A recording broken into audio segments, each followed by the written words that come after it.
Thanks a lot for staying tuned. If you just joined us, this is TMI.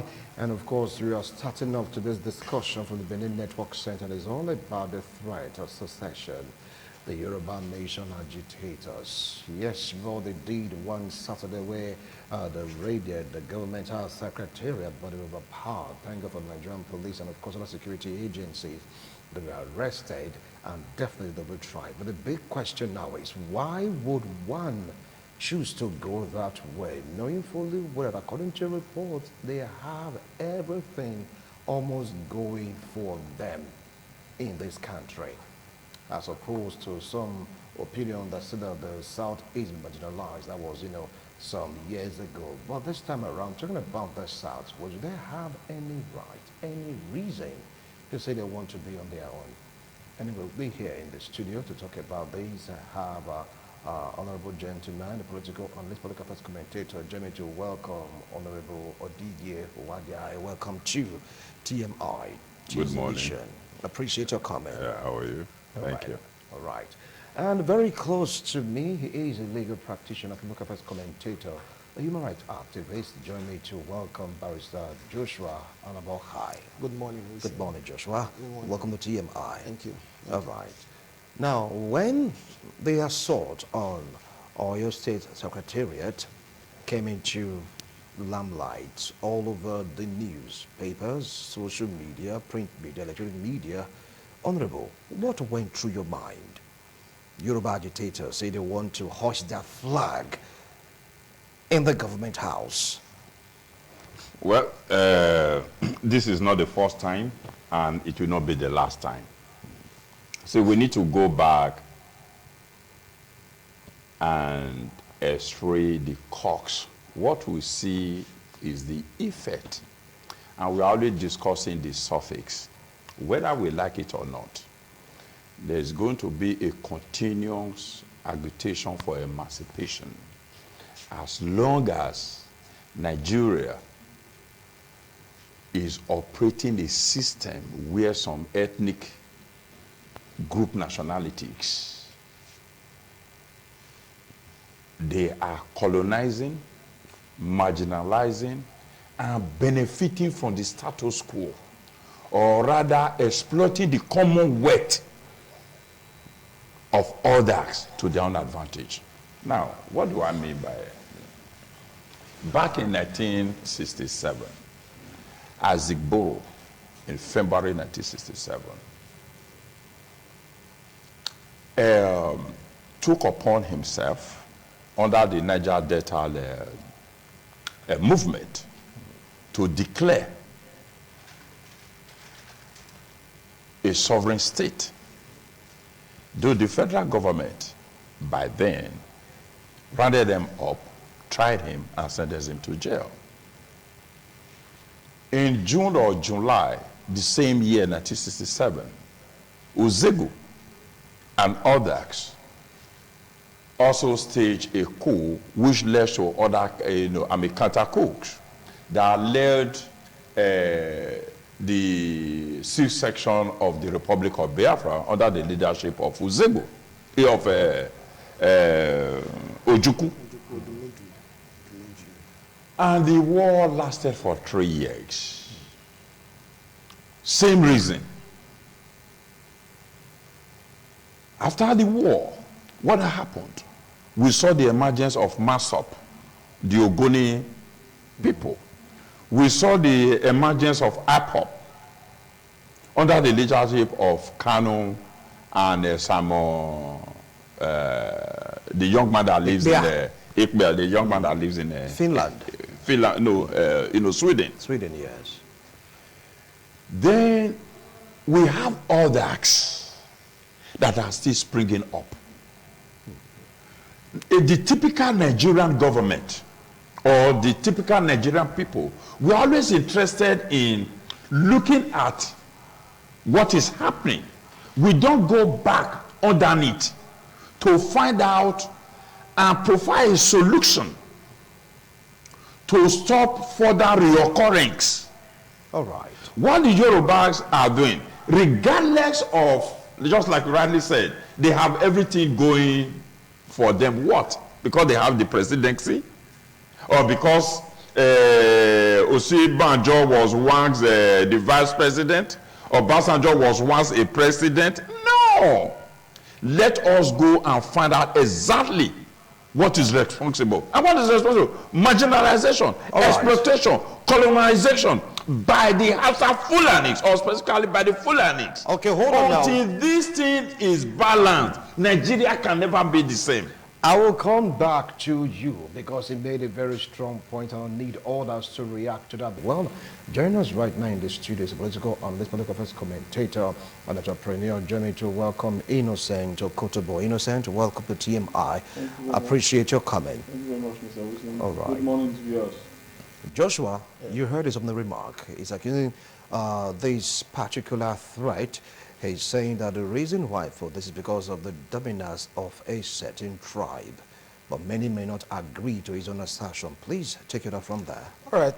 Personally, Honorables, I beg to differ from your point of view, though well buttressed and articulated.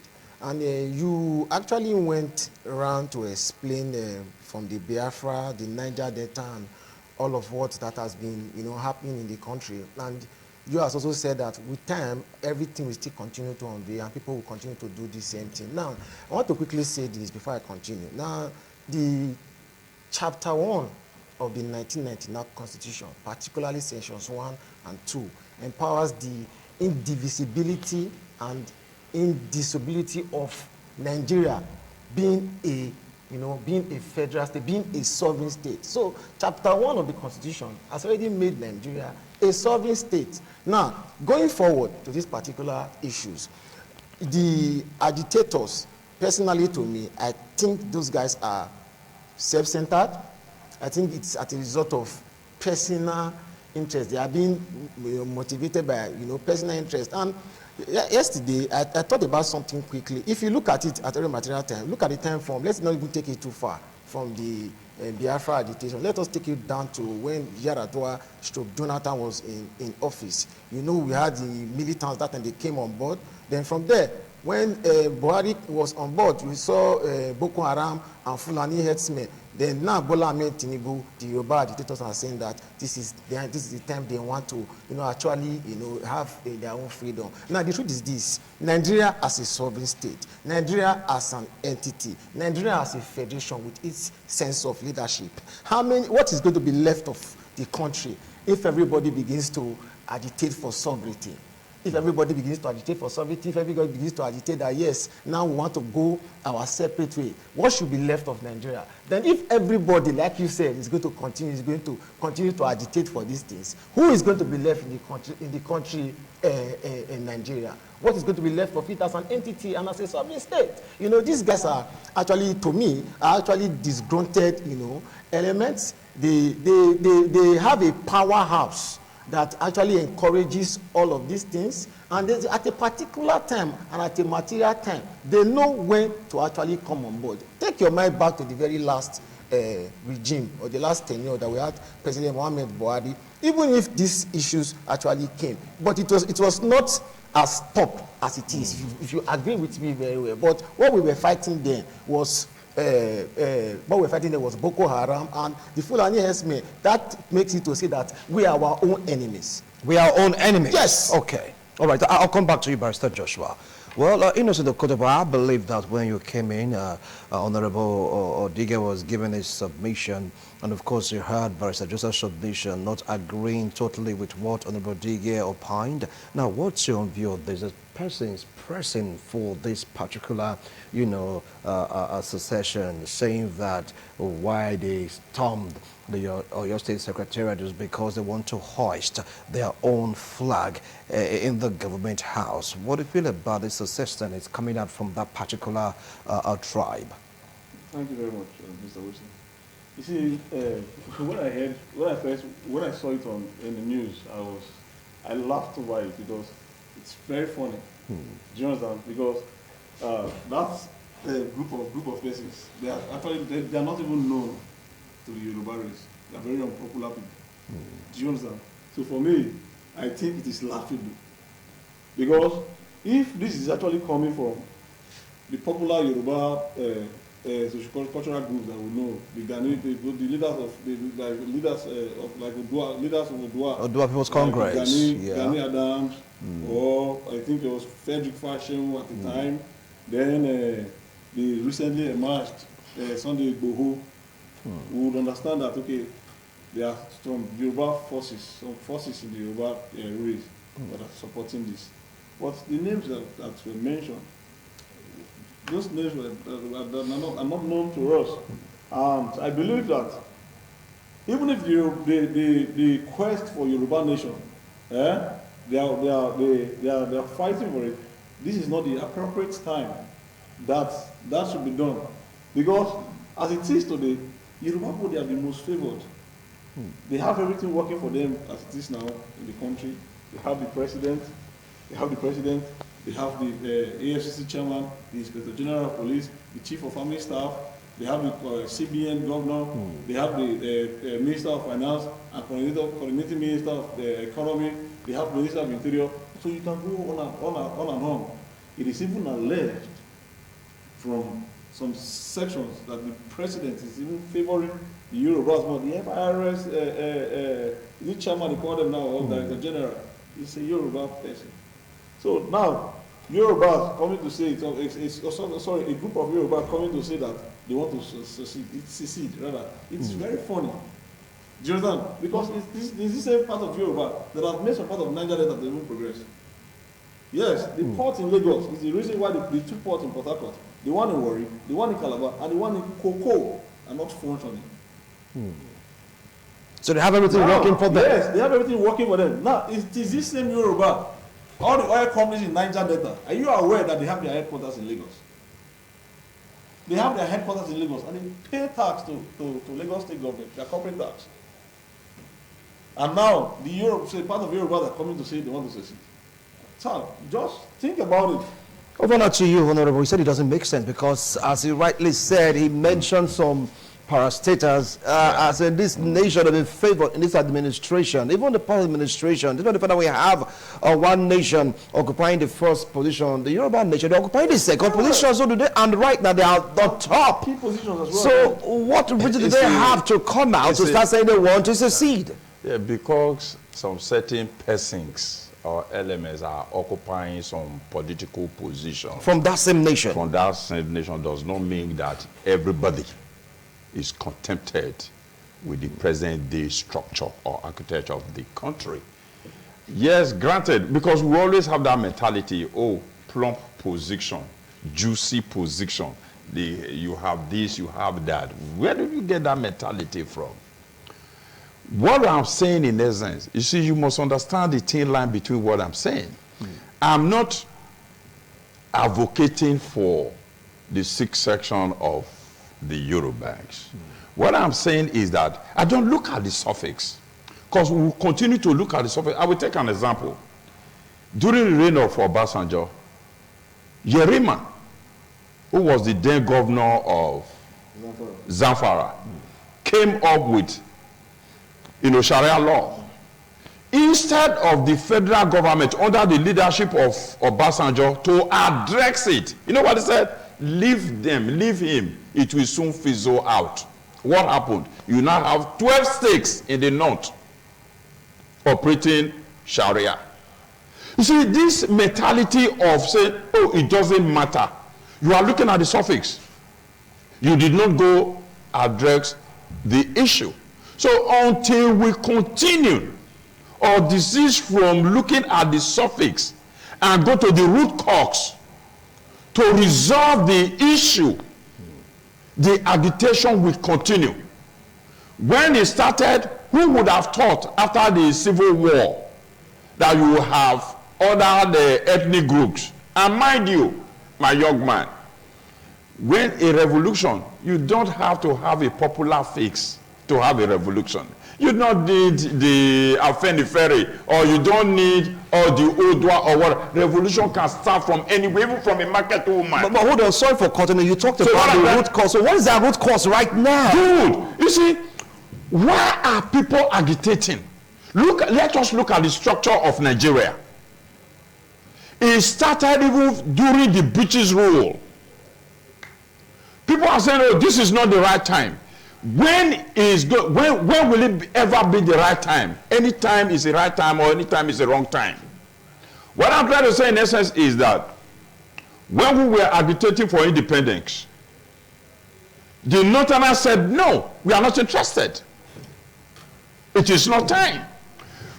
In the house of, during the parliament, where the Southerners were representing themselves, the British were representing the Northerners. So now they have structured Nigeria. They moved everything to the north.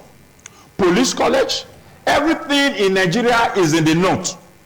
Recently, the central bank said it is high time we move some department from Abuja that is inconsequential being located in Abuja to where it ought to be. What happened? The Northerners started crying. You are moving Abuja to Lagos. You see, their mentality is that everything must be in the north. So these are what spur people to think that, look, are we actually a country? Are we a nation? Nigeria is not a nation. It's just a mere geographical expression. Well, Nigeria is a nation, so though. at this time, yes, with the constitution that we have, you see, the constitution favors one ethnic group. I'll come back to you. Not all. At the end of the day, yes, people are dissatisfied.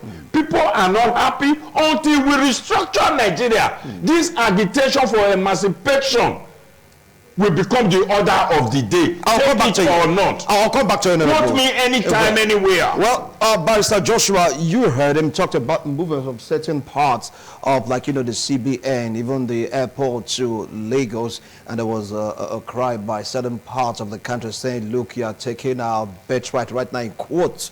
You understand? Now, looking from that angle, is he making valid opinion the reason why those guys should start agitating? First and foremost, Nigeria is not anybody's birthright.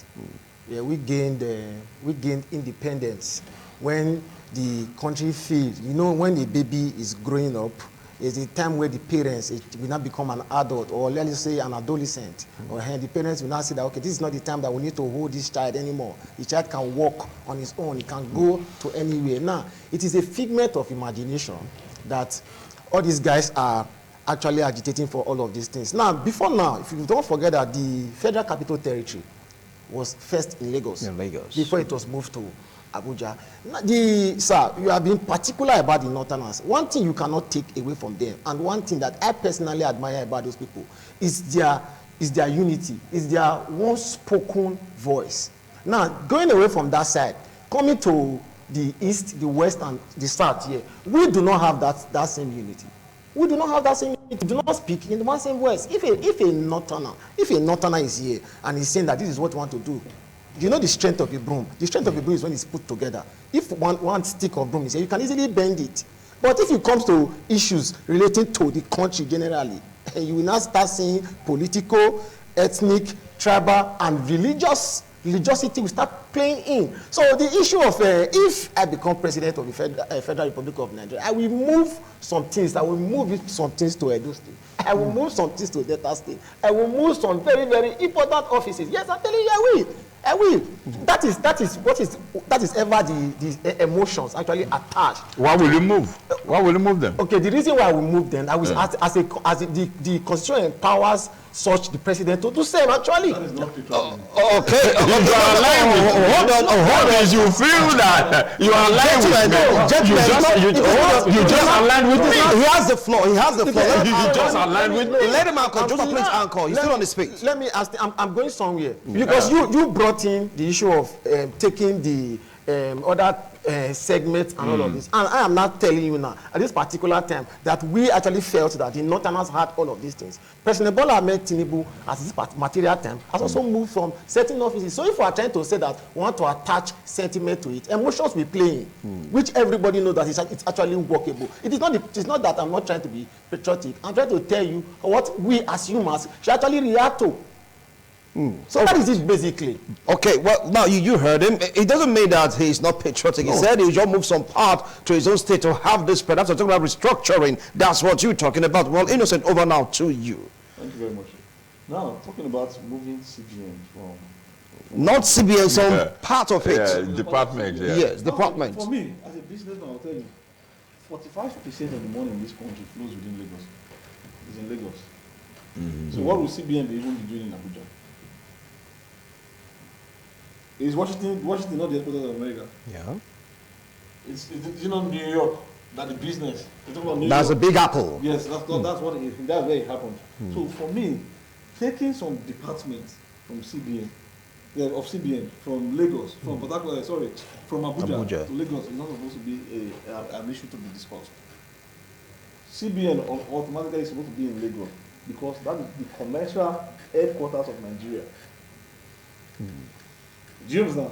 Now, let's leave that aside. You're talking about a certain people. There's something we fail to understand. You see, the average Southerner is independent-minded. Do you get? So when you come to say, Northerners speak with one voice. Most times, these guys don't have one voice they speak with. Is in the interest of the North. That's why the majority of them don't have Nigeria at heart. So if you are telling me you admire them, it means if you are in a position, you will not even be patriotic. You will not have the mind of Nigeria. You want to have the mind of a section. And that actually will not take this nation forward. Do you understand? So that is how I see it. That's how you view it. Now let's go back to the Niger Delta agitation then, in terms of resource control. Yeah. They didn't say we want to pull out, we want to control resources. If you go to the east, IPOB, we don't have a taste. We don't have a place in governance. Yeah. At least people are like, okay, fine, reasonable, let's give them something. But right now, you guys have the president, like what they rightly said. Okay. You have almost everything right from the inception.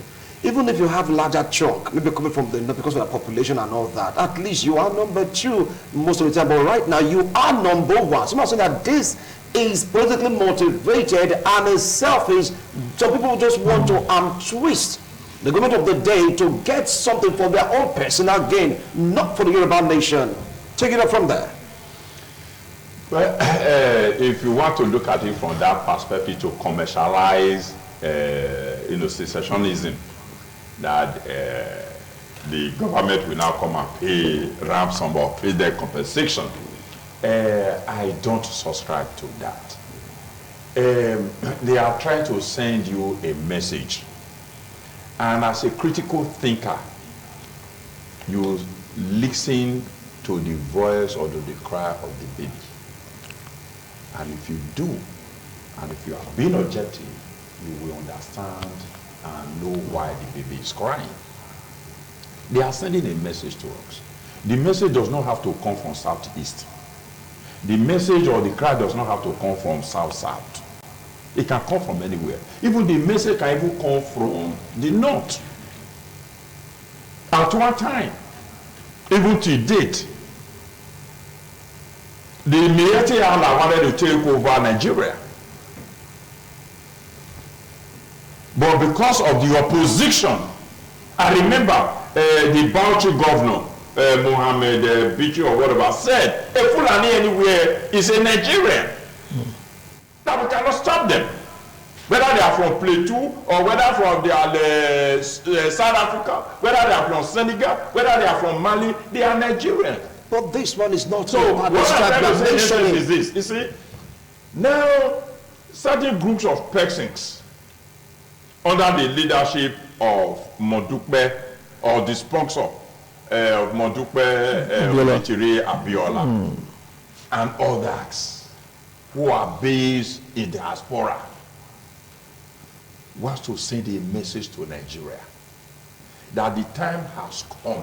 You see, you look at the import of any action. Look at the import, not the suffix. I say that is what differs me from you and the typical average Nigerian. I don't look at the suffix. They are sending a message. Say, look, enough is enough. The time has come for us to do the restructuring. Nigeria is not working. Nigeria has no constitution. The constitution was written by the military. Then what about the review aspect of the constitution? Hold on. Now, because we have a constitution. Yeah. You see, I'm coming. The constitution said, we the people. I did not participate. None of us here did. But the military did. So that was on a wrong premise. Now, others have been saying, look, the time for us, and they have been holding conferences, national conference review of 2014. There are so many. Presently, they are also holding a conference again on state police, where you have hundreds of reports from different conferences. You are still holding another one again for what? We have all these things. All you need to do, dust them from the archives and implement. I'll come to you. So the idea is that the message that they are sending, that the time has come. Nigeria, the way Nigeria is structured, is it is not. I'm not benefiting from it. I'm not happy. If you think or you might pretend that you are happy, for example, go to PDC. It is being dominated by the North. I'll come back to you. Calm down. This time I'll say we'll watch our emotions. Let's watch our emotions. Just national TV. You've been talking. You've been talking. From Nati Daki don't come. Let me come to Joshua. Joshua, you heard Honorable. He is still maintaining that a particular tribe is dominating. Maybe that's the reason why they are having this agitation. And some persons in diaspora, they are the one feminizing this. Some are saying that they should be given the Carlos treatment. Go get them, bring them, so they can really speak to the nation. If they are found guilty or wanting, the same treatment given to Carlos should be given to them. Now, what do you feel about that assertion? The Carlos matter is still in court. Yes. The competent jurisdiction, and it's alleged until before the court found him otherwise, that he committed a treasonable offense, which sections 37 specifically of the Criminal Code Act, actually define, the offense of treason and its punishment. You see, like I actually opined from when I started initially, I talked about the sovereignty and the supremacy of the Nigerian Constitution as it may be. Now, in our mind, or sorry, in your thinking, that probably we were not part of it, but and the military wrote the Constitution, as you have said. But I can tell you that the Constitution, no matter how it is, there is always a review of the Constitution. And to a very large extent, the Constitution is a reflection of what the people, the Nigerian person, or who the Nigerian should be. Now, taking it further, that is the reason why we have the parliament. That is the reason why we have the legislative quarters, where we have all of those things, where these are long. Though, unfortunately, we know the reasons why all of those persons are there. Now, the fact that you're making me feel that you are being tribal and religious sentimental because of the fact that you have continued to state your point or hold your point on a particular tribal set of persons. Now, again, do not forget that when these colonialists came, the Northerners were the first to actually even get so much of enlightenment and education before he started getting, every other person started getting, exposure. Like I said, even the Bible said that he has divided against himself. We not stand. Like I said, we from the other side. The reason why you see that they are highly populated, that is one. And number two, they are indivisible. They are hardly indivisible. Not too long from here, President Bola Ahmed Tinubu, who just emerged the president of this country in the last just concluded election. You could hear some sections of Northerners coming to say that no, they started to revolt against him. Of course, we cannot take away all of these things because they are actually anti-governmental fungal elements. These are these are bacteria that's going to eat deep, going to cut down into government. You understand? What I think is how the government should downplay all of this, how the government should actually look into all of this. It was a very good idea. And you mentioned the Niger Delta Avenger. You were saying that those who are not seeking agitation of separate, like just what actually belongs to us. Let us be responsible. And at the end of the day, we could see that some certain programs that were, highlighted and brought to the limelight, and you could see how all of those things were able to come down at least to an extent. But however, do not think that the government or these people who are agitators, and it is very, very funny. Agitations, all people who are agitating from afar. From afar. So hence I said that the kind of treatment is to go on extreme. Look at them, you are agitating from afar. So you want to have your own sovereignty. You want to have your own supremacy. You are agitating from afar. You understand? Now, that is the point I'm coming to right now. Even the Abdullah family, they are saying that they have no part in this. Don't forget, they made a statement clearly because they've been accused of financing. They said, no, he's on his own. We don't have any part in this. That if you are so dogged, you are so strong, and you're like, a front runner of this dream, why not come into the country and say it? Open up to you, Innocent. Okay.